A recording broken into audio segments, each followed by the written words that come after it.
February 9th. Dawn. Some forest.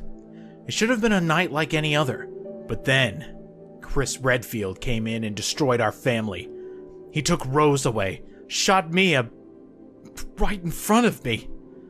I was knocked out and now I'm in some forest in the middle of nowhere. What the hell is going on? February 9th, early morning, the village square. I found a village just outside the forest, but one of the villagers was attacked and dragged off by some kind of beast. I managed to survive those creatures, and an old woman told me Rose is here. Somewhere. I need to find her, before those monsters get her too. February 9th, morning, Louisa's house. I found survivors huddled together at Louisa's house. I think she's the bigwig here. But then, one of them turned into one of those creatures. He slaughtered everyone there. I get it. These monsters are the villagers, and this village is their den. I now know two things. That I'm the only one left, and that Rose might be in that castle. So that's where I'm going next. February 9th, morning, a mine. I was on my way to the castle when I was captured by a group of 5 twisted freaks. Heisenberg, a hammer-wielding asshole.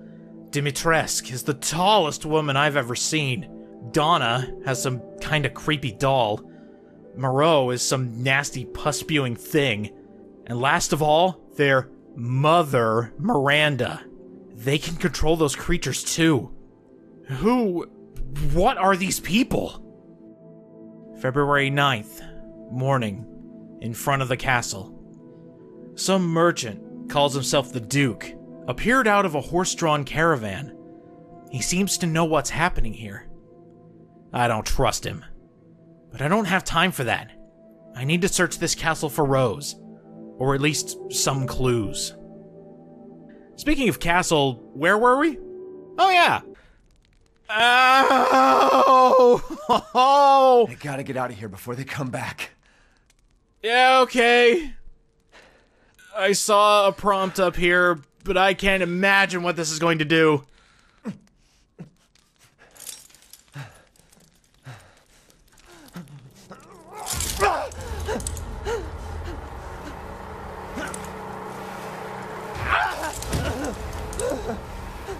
Jesus! You crazy witches. With a capital B. Oh, thank God this is here. Let's see how good this stuff really is.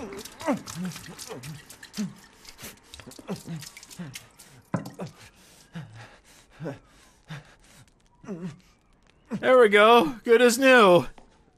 See? What's going on, everyone? It's the Niskel. Welcome back to Resident Evil Village. Good lord, the detail on my destroyed hand.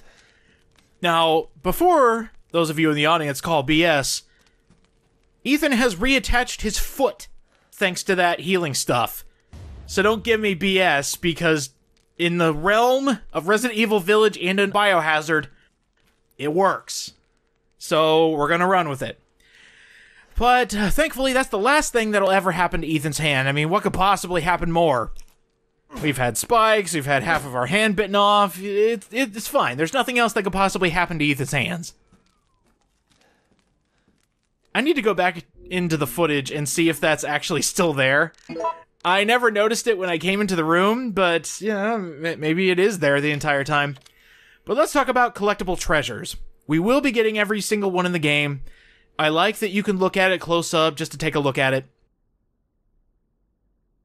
Some treasures have more to them than what is seen, so I'll be sure to point those out. But for now, we're just picking up a valuable wine glass from Lady Dimitrescu.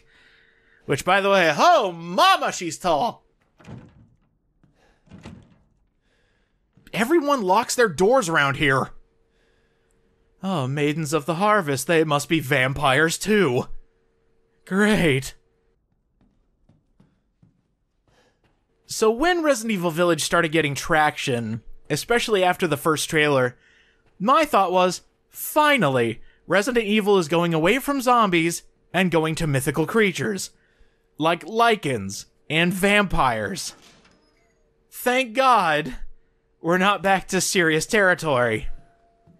Now, with that being said, I'll get back to you on that once the story really starts to pick up and gets extremely stupid again.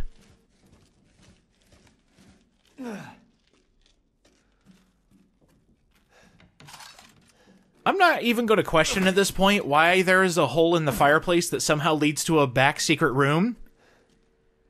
I'm guessing this entire castle was built next to the Spencer estate. You know, in America. No joke, I never see that ring. I just know it's there and know to pick it up.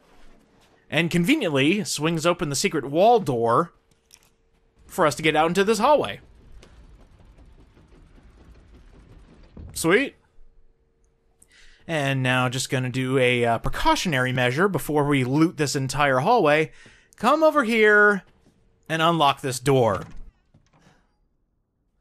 Not gonna spoil too much, but just know that every single passage that you have the availability to open up, do it as soon as you can.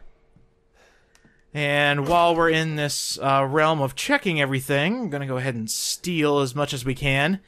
I mean, what are they gonna do with chemical fluid and a crystal fragment? Okay, that one made sense. It's kind of like a little display case. Where have they taken Rose? And this is your ticket out of here. It may not look like much, but through that door is actually the end of the castle segment. Hey! How'd you get in here? Oh, we meet again. Duke? Why are you here? Where there's coin to be made. And have you found your daughter? No.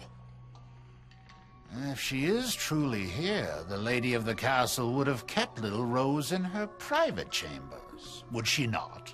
Dimitrescu? The very same. Why don't you take a look? Maybe you'll get lucky.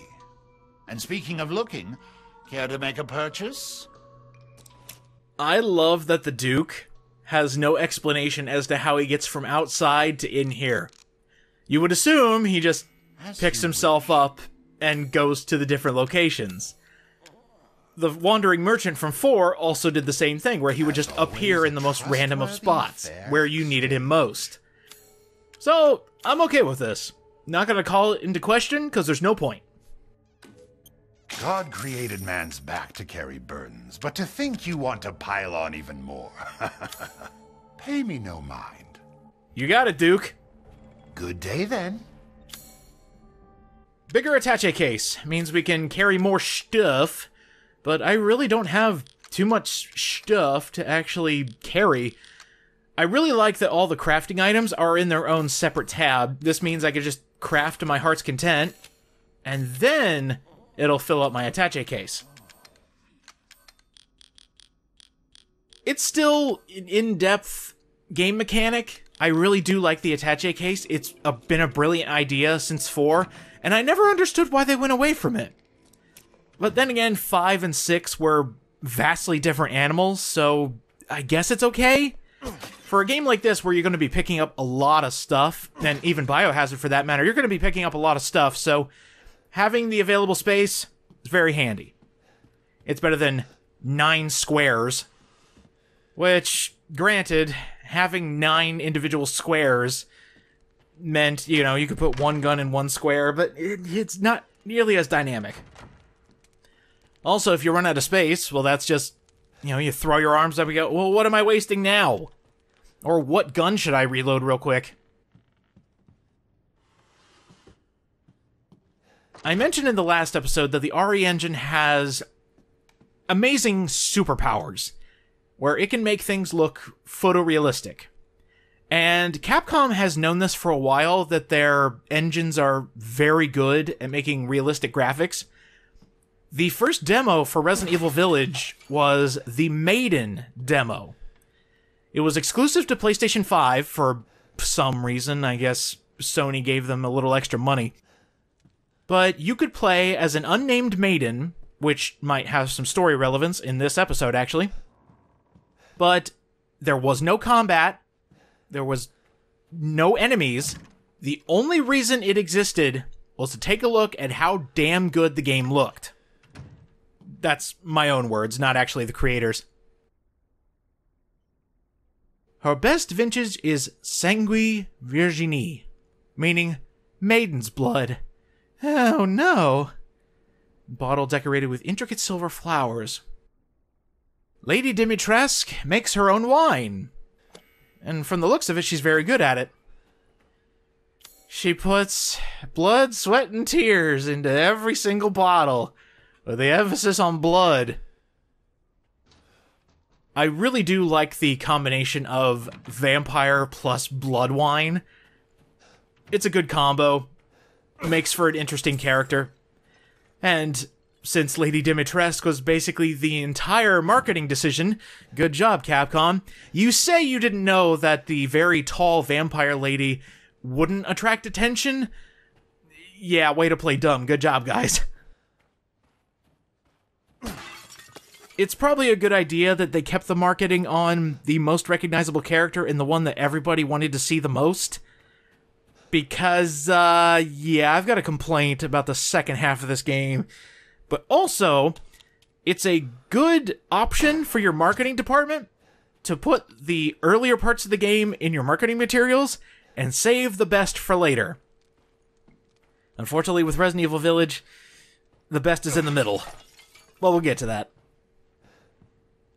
Oh, that chandelier looks damn realistic. Anyway, did I get everything? Yes. So the main hall, that's the... I'm, again, keeping the map checking to a minimum. The main hall always trips me up. An eye-shaped gem is loosely set in this ring. Well, what happens if we try it? It doesn't work. So, of course, we need to go into our key items, take a closer look.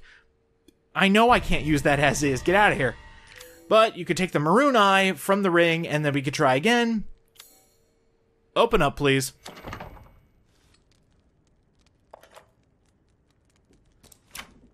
Did it? Yeah, it worked. Awesome.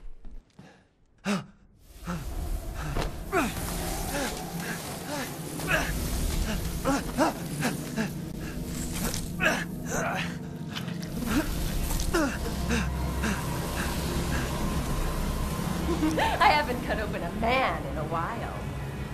Let me string you up, slice your jugular, and just watch. Yeah, no thanks. You were my personal nightmare. A yandere with bugs. And something that's even worse, a yandere made of bugs. Great!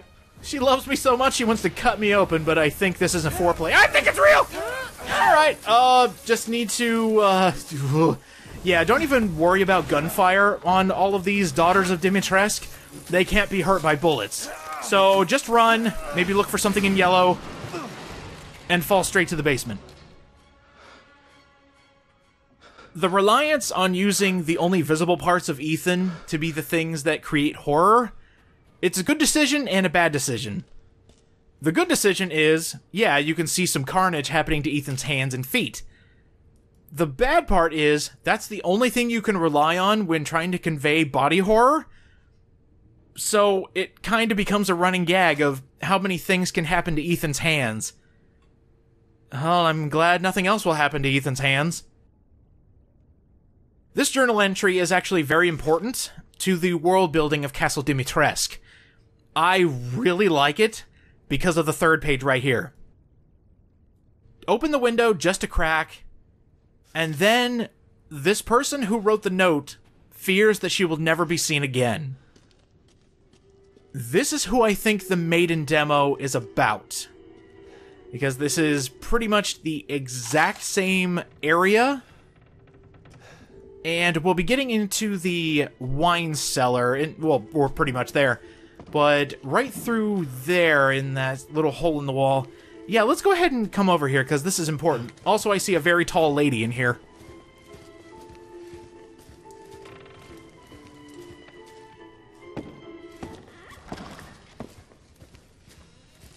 No matter how fast you crawl, she will always go through that door before you're able to stand up. Also, she will never notice that you're there.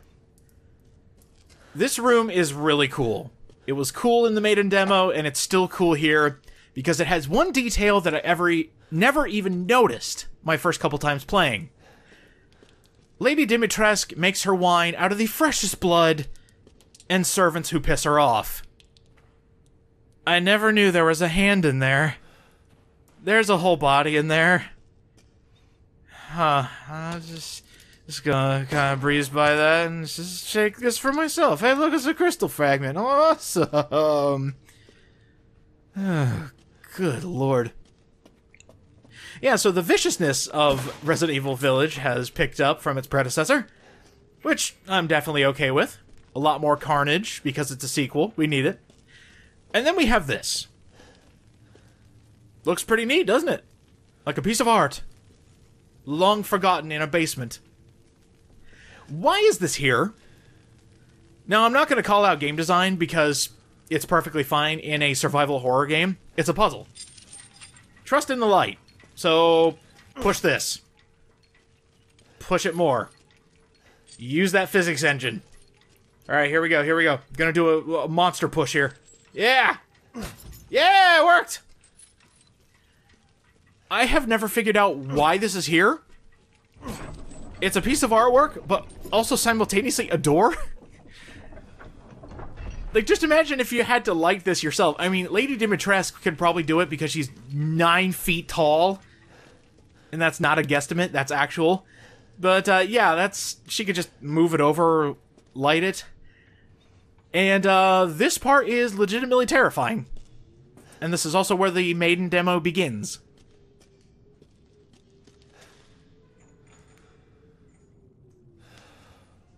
You know, not too many European castles still have torture chambers. I'm glad this one still has some of the classics.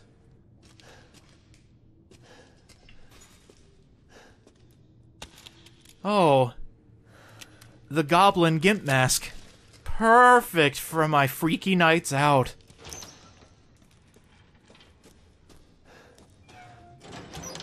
Yeah, this part is extremely ugly, dingy, gross in all the right places. Perfect for a nice setup and payoff. You see all these torture implements. You've already seen the journal entries where people are talking about people never showing up again. And this is how.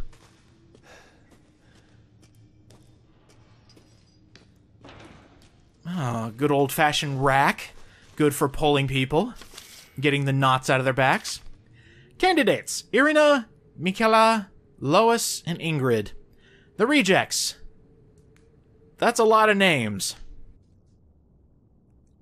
I wonder what happened to them.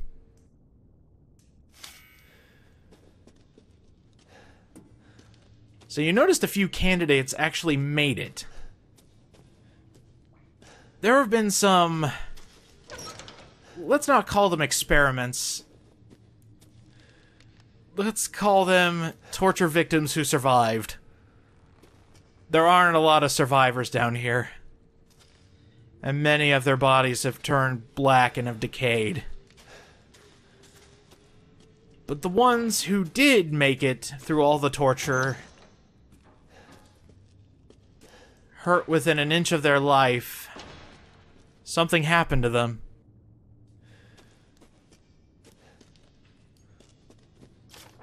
Irina got a robust appetite. Same with Mihala. Same with Lois. But Ingrid, she is overly alert at times, and very unstable. They're transforming the unfortunate victims who pissed off Lady Dimitrescu.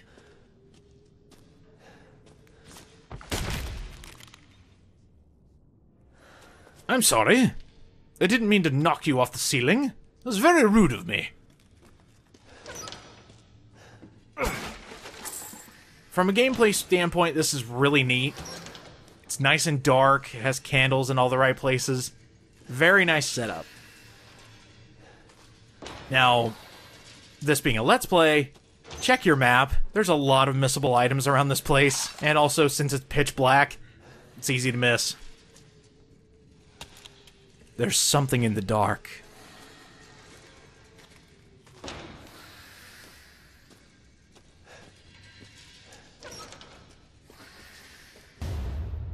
Hey, nice! A new type of ingredient. You could build something out of that.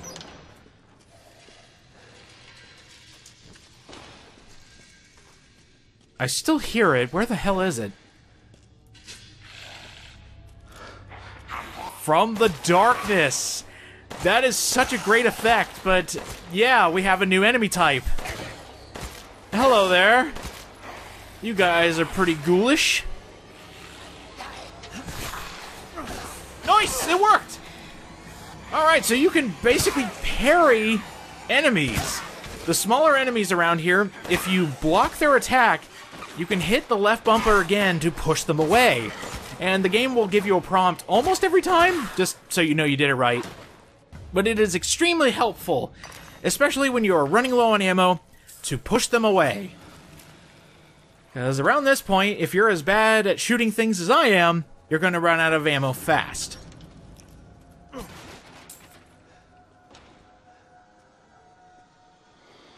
I'm actually really glad they went for this type of enemy. Some that can pick up implements and attack you with them. I hated the molded enemies from Biohazard. So having a different flavor of enemy is perfectly okay by me, and hello, explosives! I am A-okay with some explodey explosions. So there's an item around here that I desperately want to pick up because it adds more to the world building. If you've been reading the log entries and checking out the names, they're very important. And hey, I managed to make it drop its weapon. Nice! Pardon me. Shoot, I'm actually going to have to... Oh, did you see that? Hold on, let me get these two out of the way. If you're going to conserve shotgun ammo, try to aim for 2 at the same time. Sometimes 3 at the same time. And I've actually seen a couple comments now that this series has gotten going. And, yeah, I know the knife isn't that good, but it's free damage. It's exceptionally piddly damage, but it's still damage all the same. That's one of the test subjects. Necklace of animal bones and used to ward against evil. Well, unfortunately, you couldn't ward off the evil that actually took your life and turned you into a monster. That's some good world building. You saw her name on one of the lists, and there she was. Ugh. Makes me wonder how you could create abominations like this from actual human beings.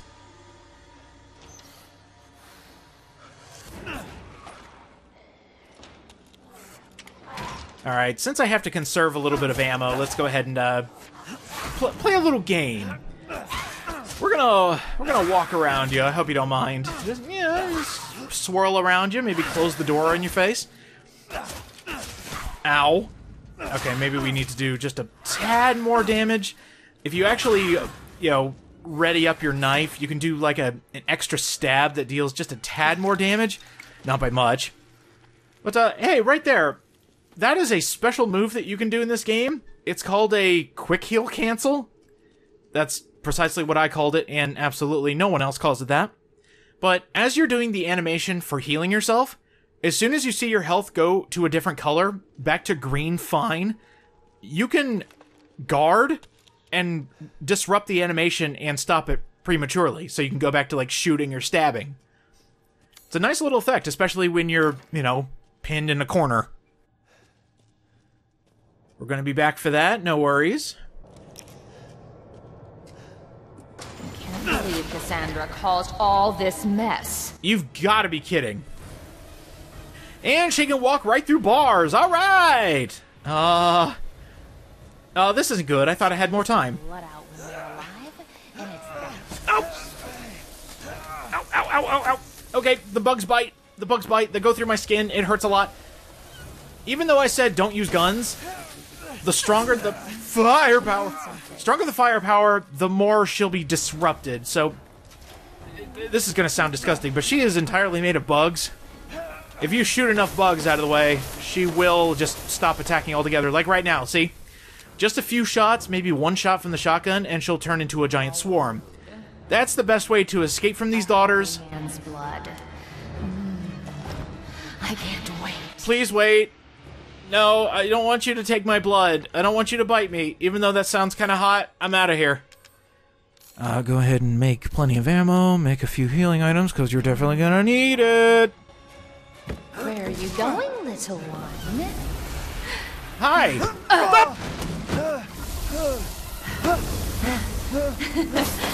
Bullets cannot harm.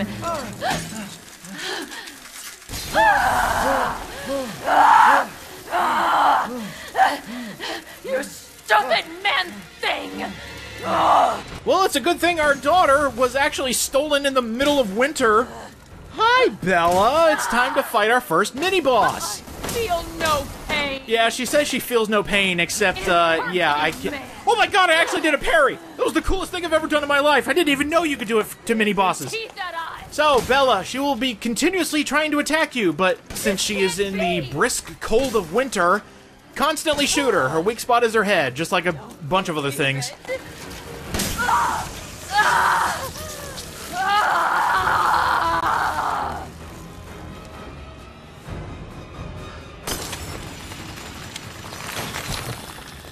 Wow, that was it?